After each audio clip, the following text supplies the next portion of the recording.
Notre Zoom est consacré ce soir à un voyage orbital qui porte le nom d'Internet. La visiophonie, le son et l'image, c'est le dernier cri de l'Internet. Bonjour. Comme chaque lundi, on va revenir sur l'actualité numérique de la semaine passée. Au programme de la chronique du jour, on va parler des 30 ans du web et des récentes déclarations de son créateur. Ensuite, nous reviendrons sur l'ambitieuse idée de Benoît Hamon concernant les GAFAM. Puis, pour finir, nous parlerons du bug massif qu'a connu Facebook mercredi dernier.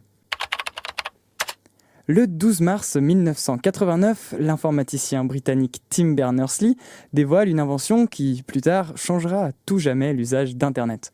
J'ai nommé le World Wide Web. Mais peut-être ignorez-vous ce qu'est réellement le web, parce que oui, on a tendance à confondre web et Internet.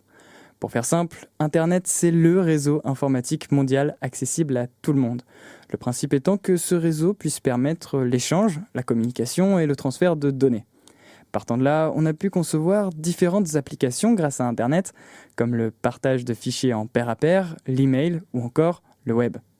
Grâce à un navigateur web, on peut se perdre de lien en lien et visiter différents sites comme par exemple www.c-la.fr. En gros, naviguer sur le web, c'est l'utilisation la plus courante que nous faisons d'Internet. Et pour les 30 ans de son invention révolutionnaire, Tim Berners-Lee appelle à sauver sa création. En effet, pour lui, le web a connu ces dernières années de nombreuses dérives. Fake news, harcèlement en ligne, neutralité du net menacée, clickbait et j'en passe.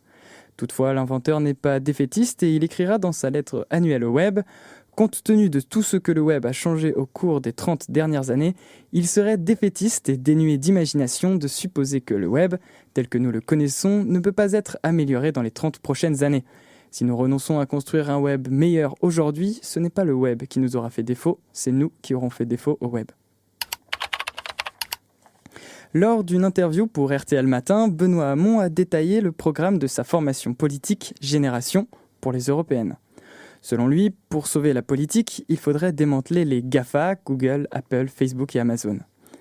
Il déclare « Je pense qu'aujourd'hui, ces géants économiques sont si puissants qu'ils dictent leurs lois aux partis. » Cette idée ambitieuse serait, selon lui, tout à fait possible.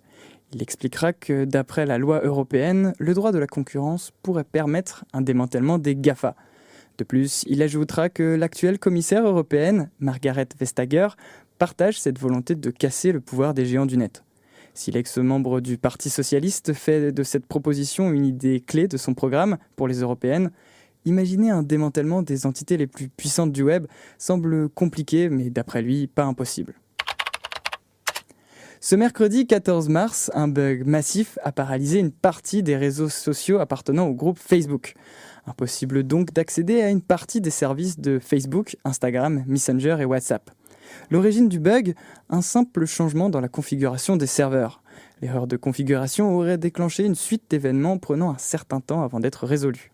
Et non, cette fois-ci, il n'est pas question de hack ou de vol de données. Pas d'inquiétude. Toutefois, on peut noter que cette panne est la plus importante qu'ait connue le réseau, de quoi continuer d'entacher la réputation des possessions de Mark Zuckerberg, déjà mise à mal par les importantes fuites de données de l'an passé. Et voilà, c'est tout pour la chronique numérique de ce lundi. Je vous dis donc au revoir et à la semaine prochaine.